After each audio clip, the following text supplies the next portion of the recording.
ಅಲ್ಲಿ ಭಗವಂತ ಅವರಿಂದ ದೂರ ಅದಾನ. ಹೌದಿಲ್ಲ? ಹಂಗ ನಿಮ್ಮ ದಾನ ಮಾಡೋದು ಕಡಿಮೆ ಹಾಕೋತ ಬಂದದ. ಇಲ್ಲಿ ಧರ್ಮದ ಸಂಖ್ಯೆನೂ ಕಡಿಮೆ ಆಗ್ಯದ. ಹೌದಿಲ್ಲ? ಅನ್ನುವಂತ ಮಾತನ್ನ ಹೇಳಿ ನೀವು ಎಷ್ಟು ಪ್ರಶ್ನೆ ಮಾತಾಡಿಲ್ಲ ಅಟ್ಟಕ್ಕನೆ ನಿಮ್ಮ ಉತ್ತರ. ಅದಕ್ಕಾಗಿ ಜಗತ್ತಿನೊಳಗ ಧರ್ಮ ಅನ್ನುವಂಥದ್ದು ಶ್ರೇಷ್ಠ ಐತಿ. ಬೆಜ್ಜಳ ರಾಜ್ಯ ಆಗಿರ್ತಕ್ಕಂಥ ಆ ರೇವಣ ಸಿದ್ಧ ಅಂಬಲಿ ದಾನ ಮಾಡಿದ. ಹೊಟ್ಟೆಸ್ತದಪ್ಪ ದಾನ ಮಾಡುತ್ತಂದಾಗ ಸುಡುವಂತ ಅಂಬಲಿಯನ್ನ ಬೆಜ್ಜಳ ರಾಜ ಗರ್ವ ಅಹಂಕಾರದಿಂದ ದಾನ ಮಾಡಿದ. ಇದನ್ನು ಬೇಕಾದ್ರೆ ಒಂದು ಸಾಕಾದ್ರೆ ಬೀಡಂದವ ರಾಜ್ಯ ಬೆಜ್ಜಳ ರಾಜ್ಯ.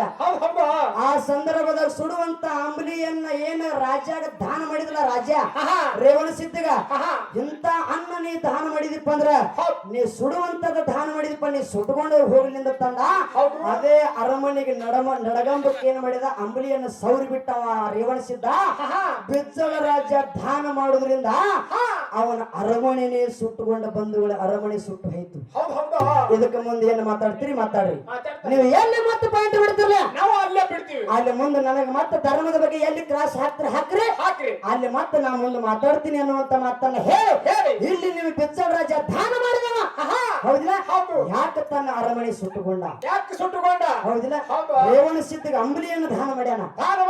ಯಾಕೆ ಸುಟ್ಟುಕೊಂಡ? ನಿಮ್ಮ ದಾನದೊಳಗೆ ಎಂತ ದಾನ ಇತ್ತು ನಿಮ್ಮದ? ಸ್ವಾರ್ಥದ ದಾನ ಇತ್ತು, ಏನು ಅಹಂಕಾರದ ದಾನ ಇತ್ತು, ಈ ನಿಸ್ವಾರ್ಥದ ದಾನ ಇತ್ತು? ನಿಸ್ವಾರ್ಥದ ದಾನ ಇತ್ತು. ಹೌದಿಲ್ಲ? ಅದಕ್ಕಾಗಿ ಅನ್ನುವಂತ ಮಾತನ್ನು ನಿಮಗೆ ಮಾತು ಕೇಳಿ ಬಹಳ ಮಾತನಾಡೋದು ನಾಕೇ ನುಡಿ ಚಾಲ ಹಾಡಿ ಬಹಳ. ಯಾಕಂದ್ರೆ ವಿಷಯ ಮಾತಾಡೋದು ಭಟ್ಟದ. ಹೌದಿಲ್ಲ? ಟೈಮ್ ಮಾತ್ರ ಬಹಳ ಶಾರ್ಟ್ ಅದ. ಹಂಗ ಅವ್ರಿಗತ್ತೆ ನಾವು ಪಾಲ್ತು ಮಾತಾಡುದಿಲ್ಲ. ಹಂಗ ನಗಸ್ಬೇಕಾದ್ರೆ ನಾ ಕೂತಲ್ಲಿ. ಯಾಕಂದ್ರೆ ಇನ್ನ ಸಂಜೆ 5 ಗಂಟೆ ಮೇಲೆ ಬರೀ ಮಾತು ಹೇಳ್ತೀನಿ. ಹಂಗ ಮಾತಾಡುದು ಬೇಡ. ಕಡದಟ್ಟೆ ಇಟ್ಟಿ ತುರುಸುಗೋರಿ ಕಮಿಟರ್ ಹೇಳ್ಯಾರಂದ್ರ ನಾಕೇ ನುಡಿ ಚಾಲ ಹಾಡಿ ಬಾಳೆ ಕೊರಬೇಕು.